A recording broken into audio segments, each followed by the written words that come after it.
Welcome to the Villanova SGA YouTube channel. This is our first official video. I'm Ryan Cullum, the Director of Public Relations for SGA, and today I'm joined by Kamil Vickers, and we're going to be doing a little interview and starting our new mini-series, Voices of Villanova. We're really excited for SGA to take on this new platform, and you'll be seeing a lot more of us together on this channel, so I thought it'd be fitting for us to get to know Kamil. Kamil, thank you for coming. Thank you for having me. How's your semester going so far? So far this semester isn't bad. I definitely appreciate seeing more faces on campus since COVID. I think sort of going back into class, the hybrid thing has been a little bit uncomfortable, but I am sort of enjoying my in-person classes, being able to raise my hand in class, meet with my professors. So I'm happy to be back. Good to hear it. What's your major? So I'm currently an economics major with a double minor in political science and Japanese. I just declared not too long ago, so I'm really excited just to see what the economics department has in store. Congratulations on declaring your major. Thank you. So, you are currently the Deputy of Outreach and Retention in the Department of Diversity, Equity, and Inclusion for Villanova SGA. Can you tell me a little bit more about your experience in SGA? So I've been at SGA for 2 years. Since I came here as a freshman year, I heard about the D&I department. Within SGA, I didn't really know exactly what the role was, but I knew that it was something I wanted to be a part of. Since being in the department, I've noticed that it has such a big role and so much potential for the impact it can make within SGA and on campus. We are able to host events, host chats with outside groups and different students. But I think the biggest thing for me is just bridging the gap between individuals on campus. There are a lot of identities that sort of get left in the wind. And I think just making sure that everybody has a space to sort of come together and have a board that's willing to stand up for them is something that I'm really enjoy about being on I love that. That's great. it. And I also know you are very involved on campus in other ways. So, can you tell us a little bit about what else you're involved in? Yes, I am. So, of course, I'm a member of SGA. I'm in the Blue Key Society. Of course, I love Fam3. Have to give them a shout out. I'm also in two CASA organizations. I'm a co-chair of the WISE mentorship program. Within WISE, the goal of that is to sort of get the young men on campus acclimated, any sort of professional opportunities, social, academic. We sort of just want a place for everybody to be able to come together. I'm also the chair board of LIFT. LIFT is a limited initiative for friendship and trust. Within LIFT, we pair younger students with older students on campus, and we create a mentorship program. This mentorship program is just to allow freshmen and sophomores to have an older contact on campus. I think that this is something that is really beneficial, just because coming into a Villanova community, you never really know what to expect. Coming out of high school, you don't know what college is going to be like. So having somebody particularly in your major or somebody in a field that you might be interested in could be something that is really beneficial to somebody in the early years. Definitely.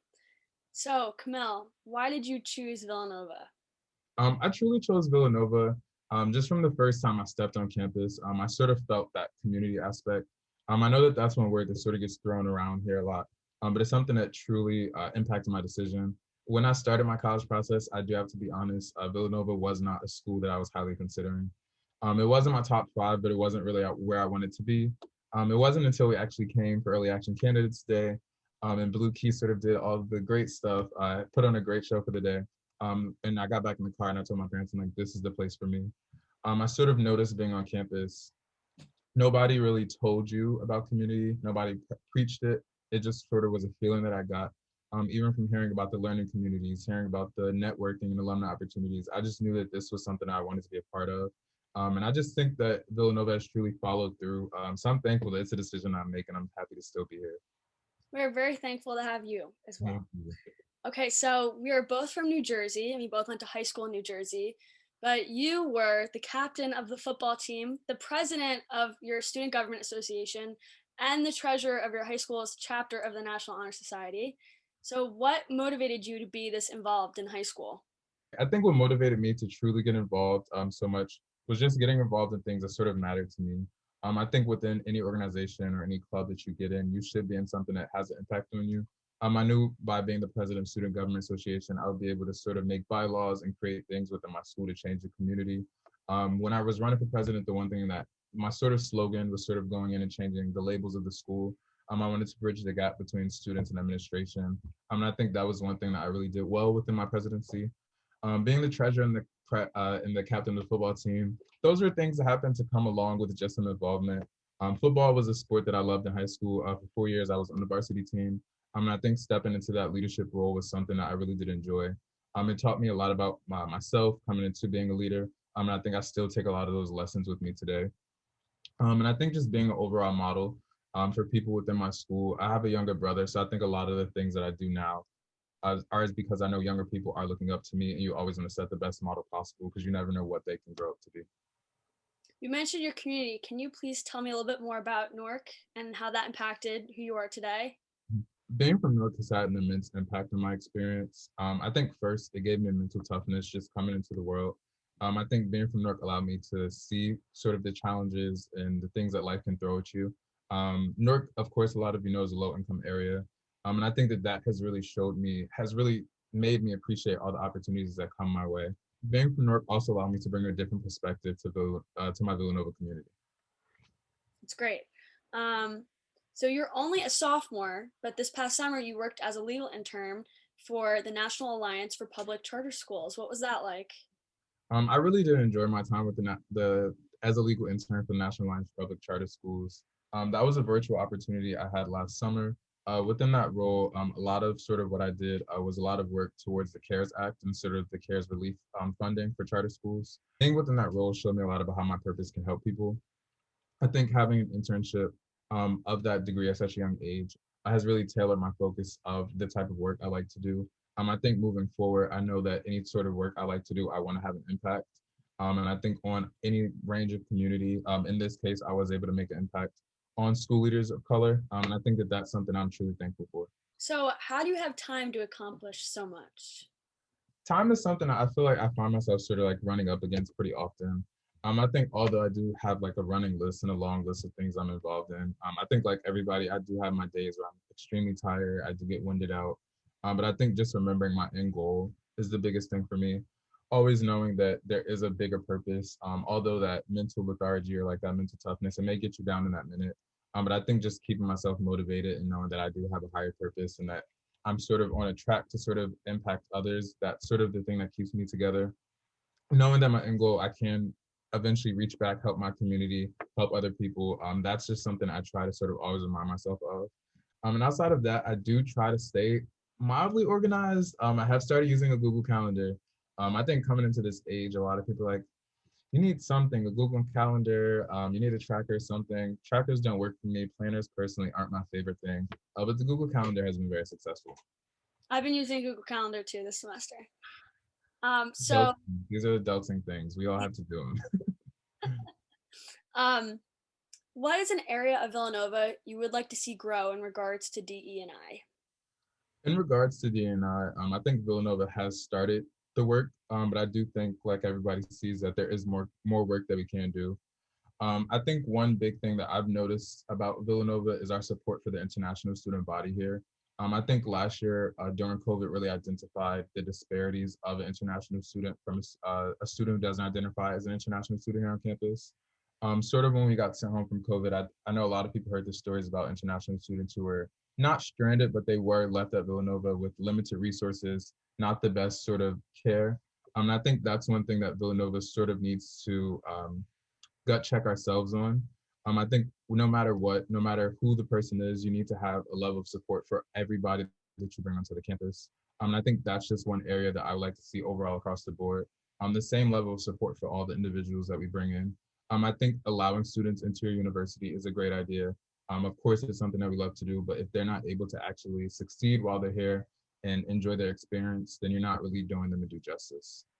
Definitely. I think COVID definitely heightened some of those issues, which is good because now we can address them. Yeah. Um, what have you done to be a catalyst for DE and I at Villanova?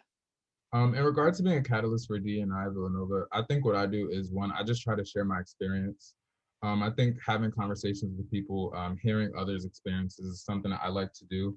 Because I think truly until you understand the multiple backgrounds of people who are here at Villanova, you won't really understand what D&I means. Because of course, race is a big part of it, but you do have to go into the gender sectionalities. You do have to understand the different walks of life. So I think I just like to hear other experiences and share mine. Also, I like to get involved. There's an immense amount of opportunities here in clubs or organizations that have an aspect of D&I. And I think just getting involved in stuff that you might identify with or even things that you don't identify with but like to know more about. That's sort of just how I like to go about handling that. Hmm. How do you feel about SGA's reaction to race-related news recently in comparison to how the current Villanova administration has reacted? I think that SGA has done a good job of putting out statements and standing in solidarity with communities around the country. When it comes to administration, I do think that I would like to see a little bit more of that. Just given recently with the rise in hate crimes against the Asian American community, I don't think that we have yet had a statement from our administration, and we all know what's going on in the world. And unfortunately, this is a problem that does affect all of us beyond just the Asian American community. So I think that at least having a statement of solidarity or something to show that you do stand with your student body, though specifically your Asian American student body, because they need to feel supported in a place that they want to feel successful. And until administration can do that, I don't think that they've accurately done their best or done the best they could do to support their student body. Thank you. Okay, Camille, I have a quote that you actually wrote for DE&I. For most of us, our privilege has shielded us from ever having to worry about this becoming our reality. Yet we can do our part in eliminating these evils from the world. Stand on your privilege and use your voice to combat these problems which endanger the human condition. As an individual who experiences this privilege, what more can I do to combat these racial injustices? As an individual who has this privilege, I think one, just showing your support. I think allyship is a word that we use a lot here at Villanova, but I don't think a lot of us actively know what being an ally looks like. I think we have to start going beyond just asking people, are they okay? Just talking about their experiences. I think until people truly stand in solidarity, our black our black squares on Instagram are honestly not going to be enough. I think within the past year, I've seen a lot of Villanova students who actively are trying to get engaged, are trying to hear about experiences. But until I feel like the whole community sits down and actually wants to do the work, I think too often at the school, the work of sort of diversifying or sort of getting our experiences heard are put on the back of minority students. And I think that's one thing that Villanova can truly change. If we do have students who have this privilege and don't identify with these minority identities doing the work, then I think that actively shows that people actively care. There's a cause for people actively to work towards. But until the whole Villanova community has that same attitude towards it, I don't think that I think these things will continue to perspire around us. We definitely have our work cut out for us. Mhm. Okay, well, thank you so much, Camille, for letting me pick your brain and discussing how we can continue to incorporate D&I into the Villanova community. Thank you for having me. I appreciate this. This was an awesome opportunity. Of course, please like, comment, and subscribe, and follow us on Instagram. We will see you guys soon. Thank you.